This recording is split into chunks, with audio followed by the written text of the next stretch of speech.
আজি বসন্ত জাগ্রত দ্বারে। কবি রবীন্দ্রনাথ শীতের বিদায়ের পর কবেই আগাম ঘোষণা করে দিয়েছিলেন। বসন্ত নিজ গুণেই ঋতুরাজ হয়েছেন। সুতরাং বসন্ত উৎসব তো বিশ্বজুড়েই, ভারতও ব্যতিক্রম নয়। ফলে এই বাংলাতেও মানব মানবীর কণ্ঠে প্রতিধ্বনিত হয়, ফাগুন হাওয়ায় হাওয়ায় করেছি যে দান, তোমার হাওয়ায় হাওয়ায় করেছি যে দান, আমার আপন হারা প্রাণ, আমার বাঁধন ছাড়া প্রাণ। তাই এই রোমান্টিক মুহূর্তে শিব ঠাকুর যে বিয়ে করবেন, এতে আশ্চর্যের কি আছে। ফাল্গুন মাসের কৃষ্ণপক্ষের চতুর্দশী তিথিতে ভক্তরা তাই মহাশিবরাত্রির ব্রত পালন করেন, উপবাস করেন রাত জেগে। তবে এই ব্রত পালন শব্দেই যত গণ্ডগোল। ব্রত ব্রত শব্দটি সংস্কৃত, যার অর্থ সংকল্প, ভক্তি। অবনীন্দ্রনাথ ঠাকুর বাংলার ব্রত গ্রন্থে লিখেছেন, প্রাচীন যুগে লৌকিক উৎসব পালন করতেন নিম্নবর্ণের মানুষ, তারাই পালন করতেন ব্রত। ব্রত মূলত দু প্রকার: শাস্ত্রীয়, যা পৌরাণিক আধারে বর্ণিত; দুই, অশাস্ত্রীয়, যা লৌকিক আচার।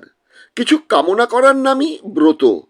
আর্যতত্ত্বের হিন্দুত্বে তাই ব্রত পালন করেন ব্রাত্যরা, অর্থাৎ সমাজের নিচু তলার মানুষেরা। সুতরাং শিবের বিয়ে উপলক্ষে যে ব্রত, সেটাও তো ব্রাত্যজনের উৎসব। শিব তো আর আগমার্কা হিন্দু দেবতা নন, সুতরাং তার বিয়ে শাস্ত্রীয় মতে হয় কি করে? যে পুজোয় কোনো ব্রাহ্মণের কোনো ভূমিকা নেই, সে পুজো কি হিন্দু ধারা হতে পারে? হ্যাঁ, আমি জানি দিগদর্শনের গ্রাহক ও দর্শক বন্ধুরা বলবেন, সে কি মশাই, শিব হিন্দু দেবতা নন? এই আজগুবি তথ্য কোথায় পেলেন? একটু ধৈর্য ধরুন, সব বলবো। আমরা জানি ব্রহ্মা, বিষ্ণু, মহেশ্বর এই ত্রিশক্তির দেবতা, সৃষ্টি, পালন, সংহারের দেবতা। হিন্দু ধর্মে তো মহেশ্বর অর্থাৎ মহা ঈশ্বর বলা হয়েছে, অর্থাৎ মহাদেব। সর্বোচ্চ স্থান তো শিবকেই দেওয়া হয়েছে, তবেই তো উনি দেবাদিদেব মহাদেব। হ্যাঁ, প্রাথমিকভাবে এমনটাই মনে হয়, কিন্তু অনুপম রায়ের একটা গান আছে না, গভীরে যাও, আরও গভীরে যাও। আমাদের আরও গভীরে যেতে হবে। তবে শিব ঠাকুরকে কেন, কিভাবে হিন্দু ধর্মে স্থান দেওয়া হলো বুঝতে সুবিধে হবে। প্রথমে দেখি চলুন 2025-এর শিবরাত্রি কবে।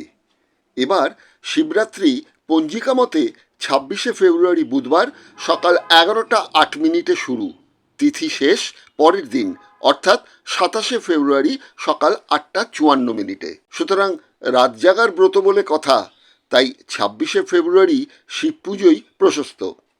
আগেই বলেছি, শিবরাত্রি কোনো পুজো নয়, ব্রত। ব্রত মানে কামনা।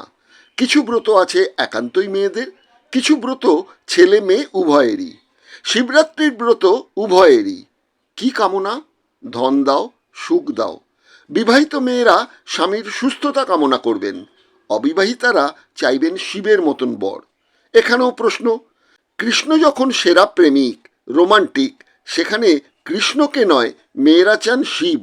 অথচ শিব তো শ্মশানচারী, ভূত প্রেত সমাজবিরোধীদের নিয়ে থাকেন, বস্ত্র পরেন না, গায়ে ছাইভস্য মেখে গাঁজা আর ভাং খেয়ে নেশা করেন। এমন কোনো দেবতার কাছে তার মতো স্বামী কামনা কি অবাক করা বিষয় নয়? পুরাণ লক্ষ্য করে দেখুন, সেখানে বলা হয়েছে, পিতা দক্ষরাজ তার মেয়ের জামাইকে পারিবারিক উৎসবে অর্থাৎ দক্ষযজ্ঞে নিমন্ত্রণ করেননি, কারণ জামাইয়ের কোনো পিতৃপরিচয় নেই। তবুও দক্ষ কন্যা দাক্ষায়ণী সতী বায়না ধরেন তিনি বাপের বাড়ি যাবেন। শিবের আপত্তি কিন্তু ধোপে টেকেনি, স্ত্রীর আবদারের কাছে নতি স্বীকার করতেই হয়। স্ত্রী অন্নপূর্ণার কাছে ভিখারির ছদ্মবেশে অন্ন ভিক্ষা করতে শিব যান। আসলে দাক্ষায়ণী তো ঝগড়া করে শিবলোক ছেড়ে চলে গিয়েছিলেন, বিরয়ী হয়ে পড়েছিলেন শিব, তাই তো দেবীর মানভঞ্জন। স্ত্রী যখন রুদ্ররূপ ধারণ করেন, কালী হন, মাটিতে শুয়ে পড়ে পথ আটকান তো এই শিব। এমন মেল ইগো বর্জিত স্বামী তো চান মেয়েরা। সেক্ষেত্রে ওই গাঁজা ভাঙের নেশাটা থাকলেও ক্ষতি নেই। পুরুষ মানুষের ওসব দোষ তো একটু আধটু না থাকলে পুরুষ কিসের? উত্তম কুমার তো কবেই অগবধূ সুন্দরী ছবিতে বলে গেছেন, আমি একজন শান্তশিষ্ট পত্নীনিষ্ঠ ভদ্রলোক।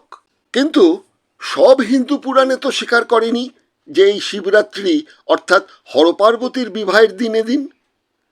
কোনো পুরাণ বলছে, সতীর দেহত্যাগের পর খবর পেয়ে শিব এই দিন নটরাজ রূপে তাণ্ডব নৃত্য করেছিলেন।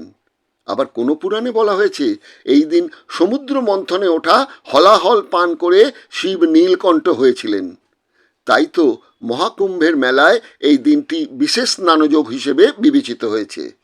লক্ষাধিক পুণ্যার্থী যাবেন কুম্ভ স্নানে, সেখানেও পুণ্যার্থীদের কামনা জীবনের দুঃখের হলাহল পান করেও আমরা যেন মোক্ষ লাভ করি। ফিরে আসি আবার ওই শিব প্রসঙ্গে। আর্যবাদীদের হিন্দু শাস্ত্রে বৈদিক যুগের শেষে ব্রহ্মা বিষ্ণুর সঙ্গে শিবকে নেহাতি অনার্য সংস্কৃতি ও ধর্মকে কুক্ষিগত করারই একটা প্রয়াস, আর তা থেকেই শিবকে হিন্দু শাস্ত্রে অন্তর্ভুক্ত করা হয়েছে। ব্রহ্মা ও বিষ্ণু যে সনাতনী আখ্যা দেওয়া বৈদিক ধর্মের দেবতা ছিলেন না, এমনটাই তো আবার বলছেন বঙ্কিমচন্দ্র। বঙ্কিমচন্দ্র তার রচনাবলীর দেবতত্ত্ব ও হিন্দু ধর্ম প্রবন্ধে 713 পৃষ্ঠায় লিখেছেন, ব্রহ্মা বিষ্ণু মহেশ্বর দুর্গা কালী কার্তিক গণেশ ইহারা কেহই বেদের দেবতা নহেন। রবীন্দ্রনাথও তার কালান্তর গ্রন্থের 149-150 পৃষ্ঠায় লিখেছেন, মধ্যযুগে বৌদ্ধ ধর্ম তখন জীর্ণ, স্বপ্নে যেমন এক থেকে আরেক হয় তেমনি করেই বুদ্ধ তখন শিব হয়ে দাঁড়িয়েছিলেন। শিব ত্যাগী, ভিক্ষু, বেদ বিরুদ্ধ, শিব সর্বসাধারণের। বৈদিক দক্ষের সঙ্গে এটা শিবের বিরোধের কথা কবি কঙ্কন এবং অন্নদামঙ্গলের গোড়াতেই প্রকাশিত আছে। শিবও দেখি বুদ্ধের মতো নির্বাণ মুক্তির পক্ষে, প্রলয়ই তার আনন্দ। কিন্তু এই শাস্তির দেবতা, ত্যাগের দেবতা টিকল না। এবার দেখা যাক রবীন্দ্রনাথ ঠাকুর তার সাহিত্য গ্রন্থের বাংলার জাতীয় সাহিত্য প্রবন্ধে 139 পৃষ্ঠায় কি লিখেছেন। তিনি লিখেছেন, শিবের যখন প্রায় অভ্যুত্থান হইয়াছিল তখন বৈদিক দেবতারা যে তাহাকে আপনাদের মধ্যে স্থান দিতে চান নাই, তাই দক্ষযজ্ঞর বিবরণেই বোঝা যায়। ক্ষিতিমোহন সেনের হিন্দু সংস্কৃতির স্বরূপ গ্রন্থে 8 পৃষ্ঠা থেকে 12 পৃষ্ঠায় লিখেছেন, শিব পূজা একসময় ব্রাহ্মণের ও বৈদিকাচারে যে বর্জনীয় ছিল তাহা আমি জাতিভেদ নামক পুস্তকে আলোচনা করিয়াছি। বৈদিকাচার আর্যেরা চারিদিকে অনার্যের প্রভাবের মধ্যে পড়িয়া শিব পূজা, গণপতি পূজা, দেবী পূজা প্রভৃতি গ্রহণ করিতে বাধ্য হয়। এখন শিবের উৎপত্তি কিভাবে বোঝাটা অনেক সহজ হবে। শিব শব্দের উৎপত্তি শি ধাতু অর্থাৎ শয়ন থেকে। শিব শব্দের অর্থ মঙ্গল। শিবের আরেক নাম শম্ভু, যার অর্থ কল্যাণ। শিবের জন্ম নাকি শ্রাবণ মাসে, বিয়ে ফাল্গুন মাসে, কিন্তু শিবের বাবা মাকে হিন্দু শাস্ত্র নিরুত্তর। বলা হয়েছে শিব তো স্বয়ম্ভু। বিহারে শিব বৈদ্যনাথ, অর্থাৎ জীবন ধারণের রহস্য যার মধ্যে নিহিত। এবার চলুন মহেঞ্জোদড়ো ও হরপ্পা সভ্যতায়। ঐতিহাসিকরা বলেন এই সিন্ধু সভ্যতা খ্রিস্টপূর্ব 2500 থেকে 1700 খ্রিস্টাব্দের। ভাষা অনেকটাই দ্রাবিড় কেন্দ্রিক। দ্রাবিড় আসলে দামিল। দ্রাবিড় সংস্কৃতের দান। দামিল শব্দের অর্থ সম্মানদাতা। এটি একটি নাকি আরবি শব্দ ছিল। সিন্ধু সংস্কৃতিতে এক দেবতার সন্ধান মেলে, যে দেবতার রূপ পরিকল্পনায় মিলেছে শিল খোদাই থেকে। শিংওয়ালা 3 মুখ বিশিষ্ট এক দেবতা। এই মূর্তি 4টি বনপ্রাণী দ্বারা বেষ্টিত, হাতি, বাঘ, জলমহিষ ও গন্ডার। পশুপতি মূর্তি নামে যা পরিচিত। তিনি যে আসনে বসে, সেই আসনের নিচে 2টি হরিণ। প্রত্নতাত্ত্বিক জন মার্শাল বলেছেন এই পশুপতিনাথ নির্বোধ পশুদের দেবতা। আসলে সিন্ধু সভ্যতার মানুষ বুঝেছিল পৃথিবীর বিবর্তনে শুধু মানুষের ভূমিকা নয়, পশুদেরও ভূমিকা আছে। তাই জন মার্শাল বলেছেন এই পশুপতি দ্রাবিড় সমাজ শিবে রূপান্তরিত করেন। কৃষিকার্যে উন্নত সিন্ধু উপত্যকার মানুষ গবাদি পশুদের জন্য এই দেবতার সৃষ্টি করেছিলেন। হিন্দু শাস্ত্রে কিন্তু পশুদের জন্য কোনো দেবতা নেই। জন মার্শাল লিখে গেছেন এই পশুপতিকেই দ্রাবিড় সভ্যতার দক্ষিণ ভারতের মানুষ শিবে পরিণত করেন। তার কারণ মূলত 4টি। 1. মূর্তির 3টি মুখ। 2. মাথায় ষাঁড়ের শিং। ত্রিশূল তার আত্মরক্ষার অস্ত্র। 3. পশুপতি যে আসনে বসে তা ধ্যানস্থ মূর্তি। 4. তিনি পশু দ্বারা বেষ্টিত। জন মার্শাল পরবর্তী সময় 1931 সালে শিবলিঙ্গ একটি পুরুষের প্রতীক হিসেবে বলেছেন। মধ্যযুগীয় শিল্পে দুটি হরিণের অবস্থানের কথা বলেছেন। বৈদিক যুগের শেষ মুহূর্তে বৈদিক দেবতা রুদ্রকে শিব বানিয়ে সমঝোতা করা হয় অনার্যদের সঙ্গে, কিন্তু ব্রহ্মাকে সৃষ্টি, বিষ্ণুকে পালনকর্তা হিসেবে প্রতিষ্ঠিত আগেই করা হয়ে গেছে, তাই ধ্বংসের দেবতার স্থান দিয়ে দেওয়া হলো এই শিবকে। ছেলে ভুলোনো ছড়ার মতন বলা হলো, আরে বিনাশ না হলে কি সৃষ্টির মাধুর্য থাকে? বিষয়টি আরো পরিষ্কার করে বুঝতে পারা যায় স্বামী অভেদানন্দের শিষ্য স্বামী প্রজ্ঞানানন্দের শ্রী দুর্গা গ্রন্থের ২৬ নম্বর পৃষ্ঠায় তিনি যা লিখেছেন সেটি পড়লে।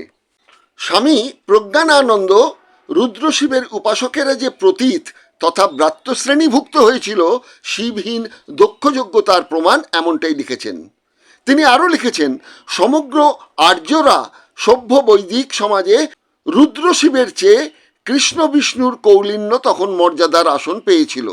কাজেই আর্য সামাজিক আয়োজনে অনার্য ও ব্রাত্যপূজিত শিবকে সম্পূর্ণ বর্জন করাই হয়েছিল। শিবের উৎস সম্পর্কে আরও কিছু অজানা তথ্য তুলে ধরব দ্বিতীয় পর্বে। অনুষ্ঠানটি কেমন লাগলো অবশ্যই মন্তব্য করে জানাবেন। গ্রাহক হবেন, তাহলেই এমন অনেক অজানা তথ্য পৌঁছে দেব আপনার কাছে।